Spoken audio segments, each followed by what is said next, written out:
Bem, pessoal, bem-vindos aí à segunda parte da nossa aula de cinemática de partículas. E nessa aula nós vamos abordar a resolução de alguns exercícios que trazem a necessidade de aplicação daquelas equações que nós definimos na primeira aula. Então, nesse exemplo 1.1, nós temos aqui o seguinte enunciado. O carro move-se em uma linha reta, de tal maneira que por um curto período sua velocidade é definida por 0,9t² mais 0,6t. Então aqui a velocidade é uma função do tempo, onde t é dado em segundos. Determine a sua posição e aceleração quando t for 3 segundos. E aí ele me dá aqui as condições iniciais. Então vejam que isso daqui, quando t for 0, s é igual a 0, ele está querendo dizer que ele parte da origem, ele parte de s é igual a 0, né? S é igual a 0, quando t é igual a 0. Essas são as minhas condições iniciais. Aí eu quero saber essa posição s aqui, né? Quando t for 3 segundos. Eu quero saber S e a aceleração nesse instante de tempo aqui. Ok? Então vamos começar aqui definindo a posição, né? Vamos começar definindo a posição S, para quando t for 3 segundos. Nesse caso, vejam que a nossa função, nós não temos diretamente a função da posição, nós temos a velocidade escrita como 0,9t² mais 0,6t, né? Então vejam aqui que eu tenho V como f de t, tá?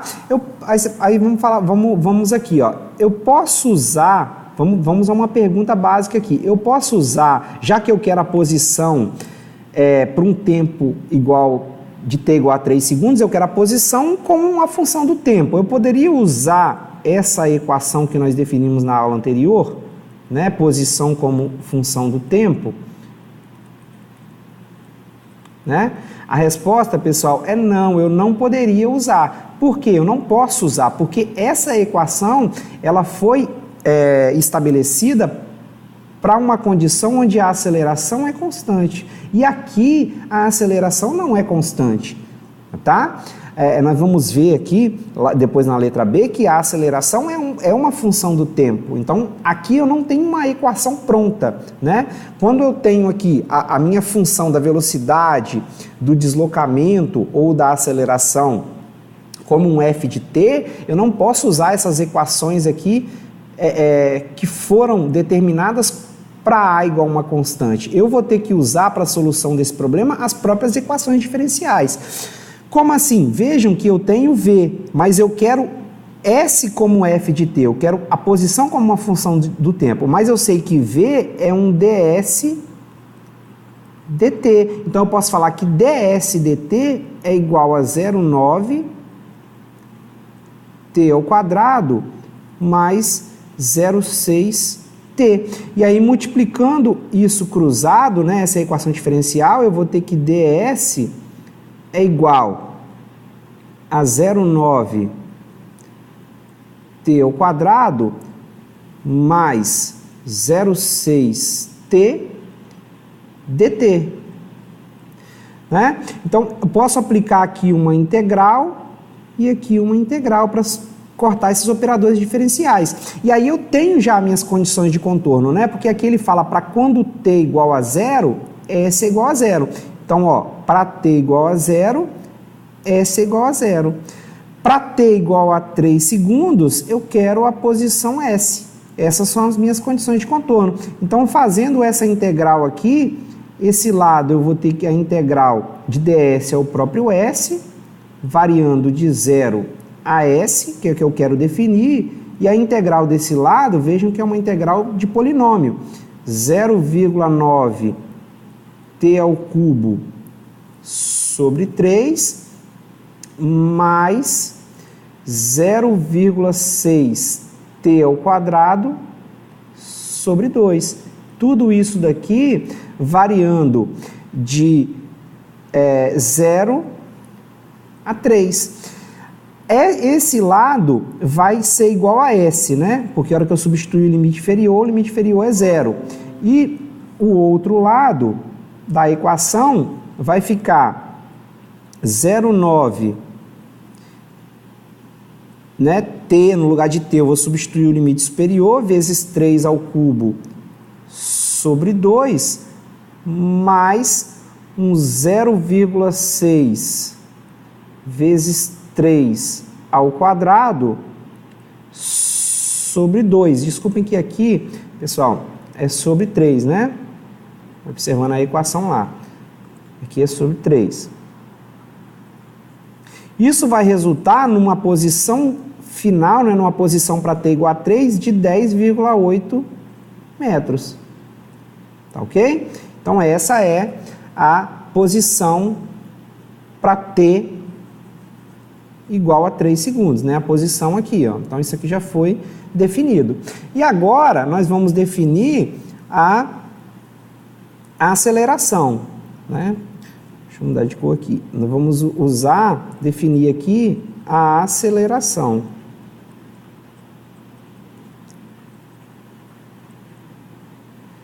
Para t igual a 3 segundos. Então, como eu tenho, de novo aqui, como eu tenho a função da velocidade e eu sei que a aceleração é dv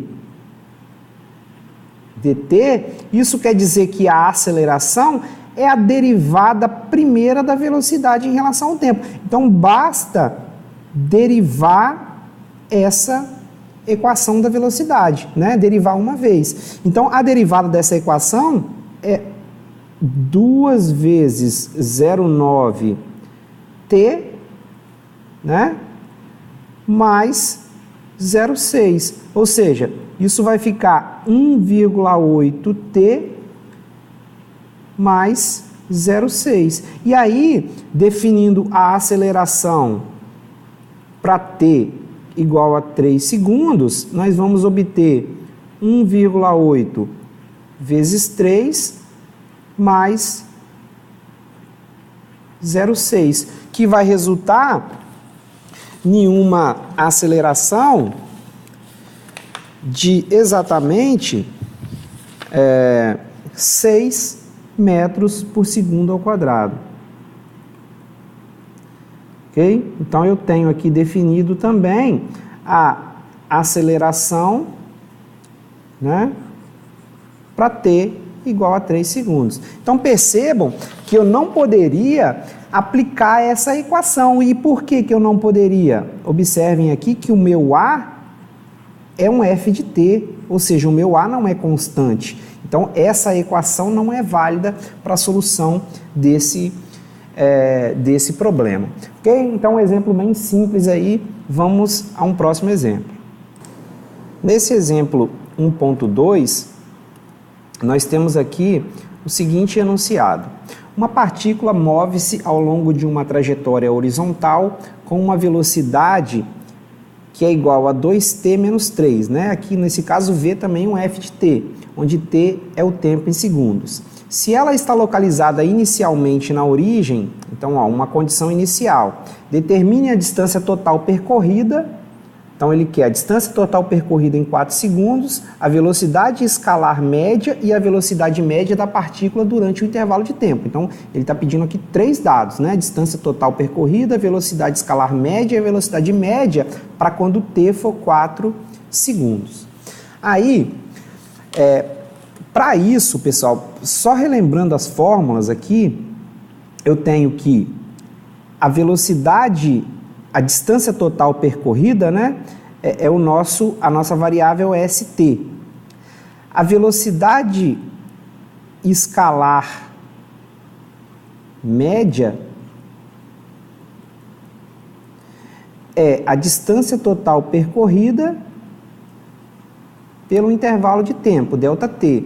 E a velocidade média é o deslocamento pelo tempo, né?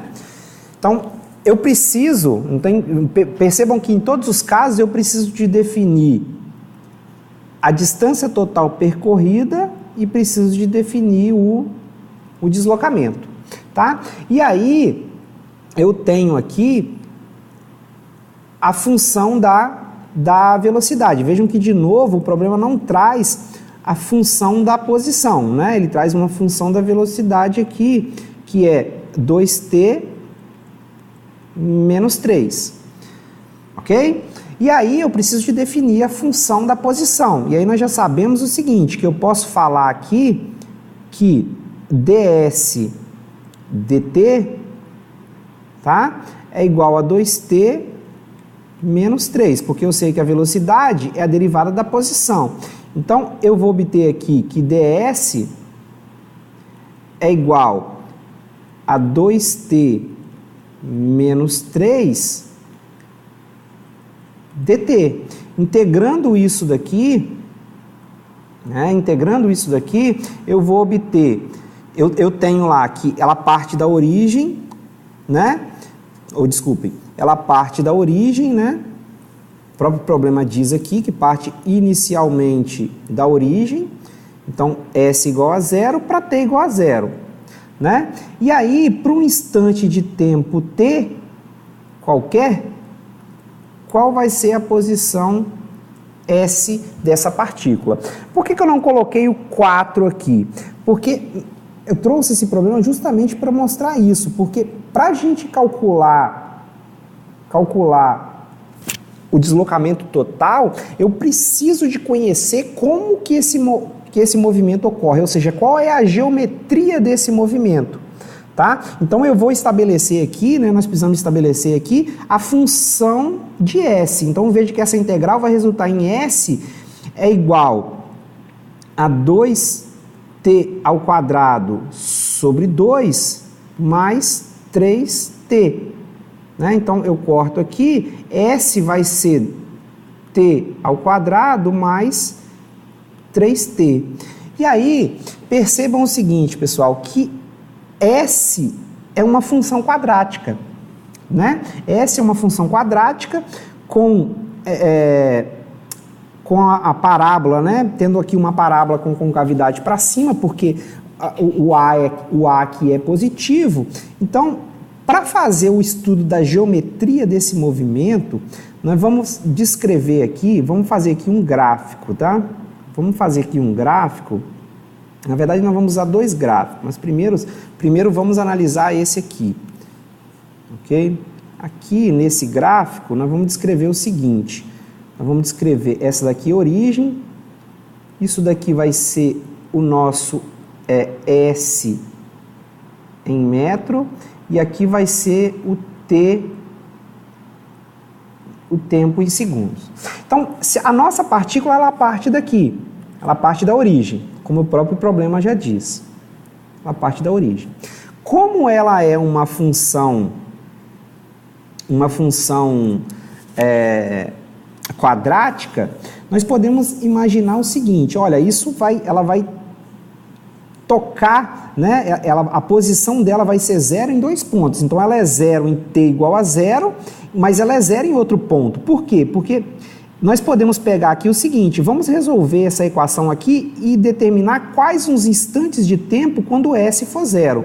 Né? Porque aqui já está nítido, o próprio problema já dá essa condição. Se eu substituir t igual a 0, S é igual a 0. Né? Ou seja, S é igual a 0 para t igual a 0, que é esse ponto aqui.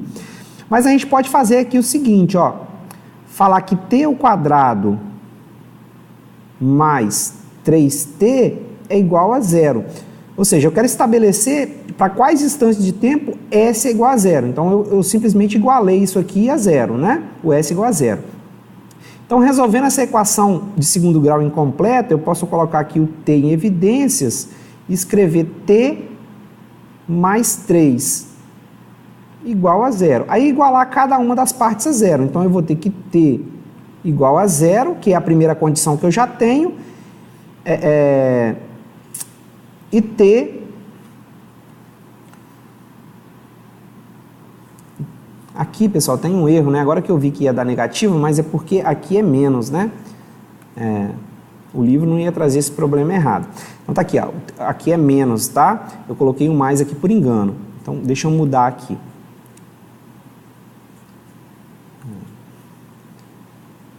Então aqui, pessoal, minha outra raiz, né, vai ser t igual a 3 segundos. Por quê? Porque a hora que eu passar isso daqui para lá, eu vou igualar os dois termos a zeros e t igual a 3 segundos. Essas são minhas duas raízes. O que isso aqui quer dizer? Que a minha posição S é 0 em t igual a 0 e é 0 em t igual a 3 segundos. É 0 também nesse ponto aqui, em t igual a 3, né?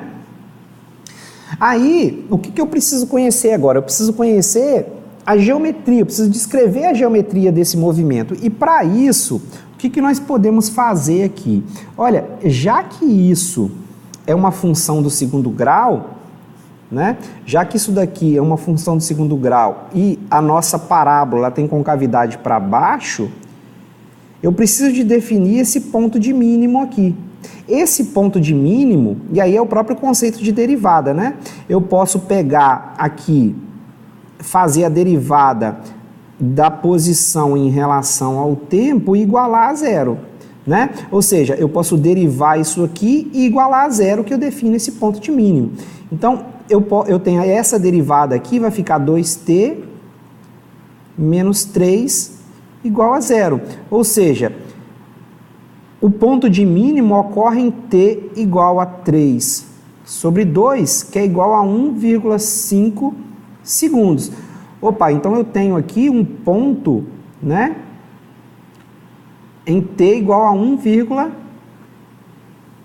tem um ponto aqui que é importante, né, em t igual a 1,5 segundos, que é o nosso ponto de mínimo. E aí, quanto que vale esse ponto de mínimo, né? Quanto que ele vale? Basta eu pegar esse tempo aqui e substituir na função da posição, tá? Então, o S para t igual a 1,5 vai ser igual a 1,5 ao quadrado menos 3 vezes 1,5.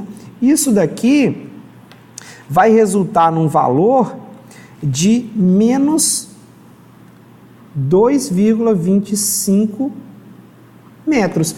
Opa, então eu sei que esse ponto de mínimo está aqui, né? Essa partícula, ela se desloca até menos 2,25 metros, ok? Ela se desloca até aqui. Então, ela faz inicialmente, ó, ela parte do repouso, vem até esse ponto e depois em t igual a 3, ela está aqui em zero de novo, tá? E aí, qual a posição dela? Qual a posição dela em t igual a 4, né? Para mim completar o estudo da geometria do movimento. Eu posso pegar aqui, ó, S para t igual a 4 segundos, vai ser, só substituir aqui de novo, né? 4 ao quadrado menos 3 vezes 4. Então, 16 menos 12, isso vai ser 4 metros. Olha, então, para quando t for igual a 4 segundos, a partícula está aqui, em S igual a 4 metros. Tá? E por que nós precisamos né, de desenhar essa geometria do movimento? É porque pelo próprio conceito inicial nós falamos que a cinemática é o estudo da geometria do movimento, né? Por esse motivo aí. Então, imaginem aqui o seguinte, que eu tenho, né, vamos colocar isso aqui em um único eixo, né, para ficar mais claro. A minha partícula, ela parte aqui, né? Ela parte aqui de zero, ó, ela faz esse movimento aqui, ela parte de zero, aí ela vem até esse ponto de menos 2,5 metros, então ela parte aqui de zero, ela vem aqui, aí ela volta para zero. Então esse instante de tempo aqui é 1,5 segundos. Esse instante de tempo aqui é 3 segundos. E depois ela continua, ó, até a posição de 4 metros. Ok? Então, isso vai me permitir calcular justamente, pessoal, o deslocamento total. Esse deslocamento total vai ser essa distância aqui, né? Essa distância aqui, mais essa distância aqui, mais essa distância aqui. Esse é o deslocamento total. Então, isso vai ser, ele andou 2,25 até aqui, mais 2,25 para voltar lá para zero, né? Andou mais 2,25 até aqui, depois 2,25 para voltar lá para o zero, depois andou mais 4 metros. Então, esse deslocamento total é um deslocamento de 8,5 metros. Esse é o deslocamento total. E aí eu posso calcular, que já era uma das minhas respostas, né? Que ele pede aqui a distância total percorrida em 4 segundos, está aqui. A velocidade escalar média. Então, a velocidade escalar média é o deslocamento total sobre a variação do tempo. Então, isso vai ser 8,5 sobre 4, que vai resultar numa velocidade de 2,125 metros por segundo. Essa é a velocidade escalar média da partícula, tá? Então, vejam que a velocidade escalar média, eu preciso de determinar o deslocamento total. E para determinar o deslocamento total, eu preciso fazer o estudo da geometria do movimento. Não tem jeito, tá? Diferente da velocidade média, né? Que nós vamos calcular aqui. A velocidade média, que é o último item aí, que é o ΔS sobre ΔT. O ΔS, como nós sabemos, é a posição final menos a posição inicial sobre a variação de tempo, que nesse caso é 4 segundos. Quem é a nossa posição final? Vejam que aqui eu não preciso de fazer o estudo da geometria do movimento, porque a nossa posição final é o S para T igual a 4 segundos, menos a posição inicial. Quem é a posição inicial? O S para T igual a 0, sobre ΔT. Né? E aí a velocidade média vai ser o S para T igual a 4, já está aqui, 4 metros. O S para T igual a 0, ó, aí ele já fala, ele parte da origem, é 0. E a variação do tempo é o próprio 4 segundos. A velocidade média é 1 metro por segundo. Então percebam que para a velocidade média eu não preciso do estudo da geometria do movimento. Para a velocidade escalar média, eu preciso de fazer o estudo dessa geometria, né? E aqui eu tenho as respostas do problema. Deslocamento total, velocidade escalar média e velocidade média, né? Então esse foi um exemplo aí mais trabalhoso. Bom, pessoal, nesse exemplo 1.3, nós temos aqui o seguinte enunciado. Uma partícula move-se ao longo de uma linha reta com uma velocidade de 20 menos 0,5 s ao quadrado, né? Em que s é dado em metros. Determine a aceleração da partícula quando s for igual a 15 metros. Então, o problema, ele quer a aceleração, né, para s igual a 15 metros, ok? A aceleração para s, deixa eu melhorar aqui, s igual a 15 metros. É isso que o problema está pedindo. Só que ele me dá v como um f de s, ele não me dá a aceleração como um f de s. Mas nós sabemos, pelas equações diferenciais, que a aceleração é igual a velocidade vezes a taxa de variação da velocidade pelo deslocamento, né? Ou seja, eu posso escrever a aceleração como a velocidade, né? Como a velocidade vezes a derivada da velocidade em relação a s. Né? Por quê? Porque essa parte da equação aqui está me dizendo que, na verdade, eu tenho que derivar, né? Isso aqui é um operador diferencial, eu tenho que derivar a velocidade em relação a s. Então, a aceleração é bem simples, vai ser a velocidade, que é 20 menos 0,05 s ao quadrado, né? S ao quadrado, vezes a derivada da velocidade, que é a derivada dessa função, né? Então, a derivada dessa função é 2 vezes, né? Menos 2 vezes 0,05 vezes s, né? 2 vezes 0,05 vezes s, tá? Então, a aceleração, ela vai ser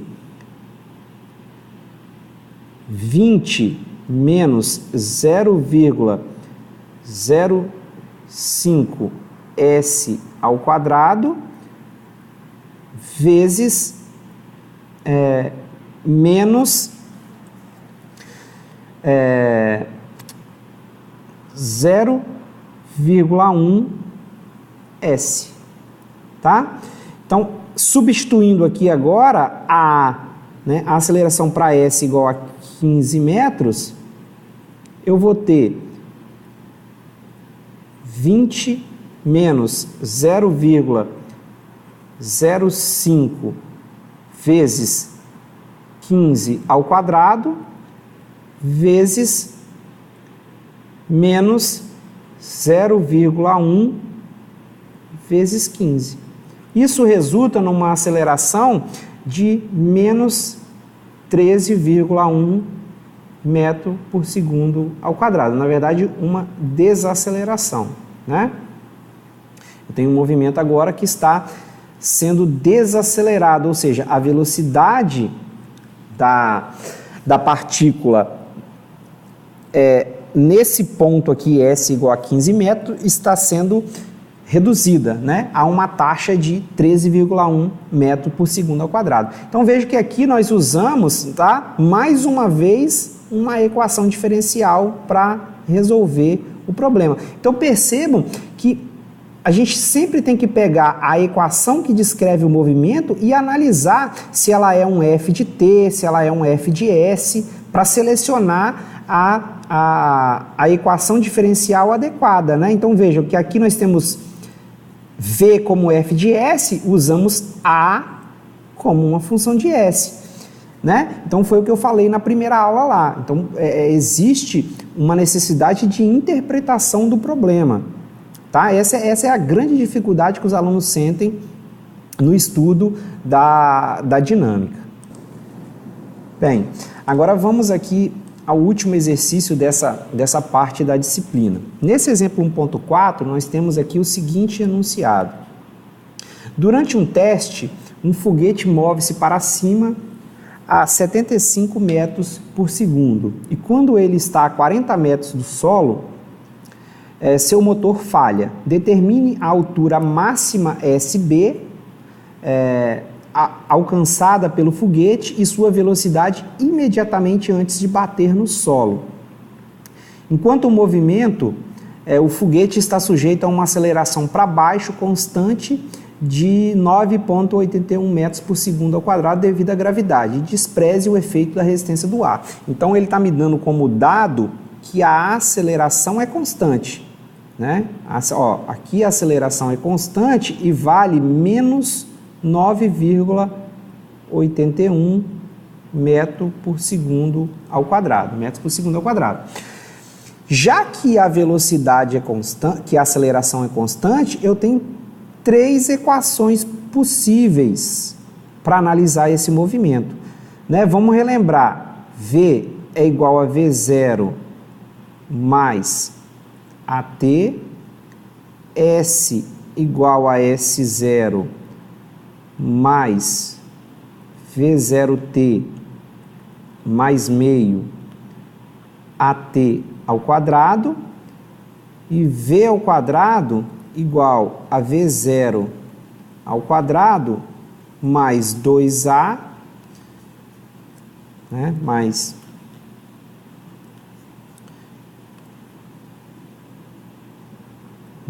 a que multiplica S menos S0. Aí, nesse tipo de problema, quando a aceleração é constante, o que precisa ser observado é o que o problema me dá como dado. O problema, em algum momento, ele menciona tempo, ele menciona a variável tempo. Percebam o seguinte, que se eu procurar aqui o tempo, eu não vou ter, eu tenho na verdade, olha, eu conheço a velocidade aqui em SB, né? Eu conheço a velocidade aqui nessa posição SB, tá? Nessa posição aqui, SB, e eu conheço a velocidade na posição SA. Então, vejam que eu tenho duas velocidades conhecidas para uma variação da posição. Então, eu conheço a velocidade em A e conheço a posição A. Conheço a velocidade em B, mas não conheço a posição B. Então, eu tenho aqui no problema dados que estão como a velocidade, né, que me permitem pegar a velocidade como uma variação da posição. Ó, justamente essa equação aqui, eu não tenho tempo nesse problema. Então, eu posso, para resolver aqui a altura máxima alcançada, que é essa posição SB aqui, eu posso justamente usar essa equação. Tá ok? Eu posso usar essa equação aqui. Eu posso falar aqui a velocidade, aí vamos imaginar para o problema. A velocidade final, que é a velocidade lá em B ao quadrado, né? Que é a velocidade aqui em B ao quadrado, é igual à velocidade inicial, que é o VA, ao quadrado, né, que é o nosso V0 da equação, mais 2 vezes a aceleração, que é menos 9,81, que é a aceleração da gravidade, que multiplica S, que é o nosso SB, né, a posição final, menos a posição inicial, que é SA, igual a 40 metros. Okay? E aí, nós sabemos o seguinte, VA nós conhecemos, só que VB, pessoal, isso aqui é sempre, na altura máxima, né, isso aqui é uma regra. Por quê? Porque imagina que você pega aqui uma pedra, né, você pega aqui uma pedra e joga essa pedra para cima. Essa pedra ela vai subir, ela vai alcançar uma altura máxima, né? A velocidade ela vai diminuindo, né? A velocidade, na verdade, a posição está aumentando e a velocidade está diminuindo. Chega quando a altura máxima, quando a posição aqui, a altura é máxima, a velocidade aqui é igual a zero. E aí depois ela começa a cair, né? E aí, se eu desprezar a resistência do ar, a velocidade com que ela foi lançada aqui, V1, vai ser igual à velocidade com que ela chega aqui novamente, V2. Tá ok? Porque eu desprezei a resistência do ar. Então, ela parte com uma velocidade aqui, sei lá, de 10 metros por segundo, ela sobe aqui 20 metros, aqui a velocidade é zero. Depois ela parte da velocidade zero e vai chegar aqui com V2 igual a 10 metros por segundo, a mesma velocidade inicial. Tá? Então, por isso que aqui a velocidade é conhecida, né? Devido a essa regra aí. Então, essa regra é sempre válida para o movimento retilíneo vertical, sob a ação da aceleração constante da gravidade. Então, nesse caso aqui, VB é zero. Então, eu vou ter que zero é igual a velocidade A, que é 75 ao quadrado. Expandindo isso daqui, eu vou ter menos 19,62 SB, tá? Mais 784,5 1,8. E aí, resolvendo isso aqui para SB, um polinômiozinho, para SB, a gente vai obter que SB é 327 metros, tá? Essa é a altura máxima alcançada pelo foguete, ok? Essa é a altura máxima. E aí, para definir a velocidade,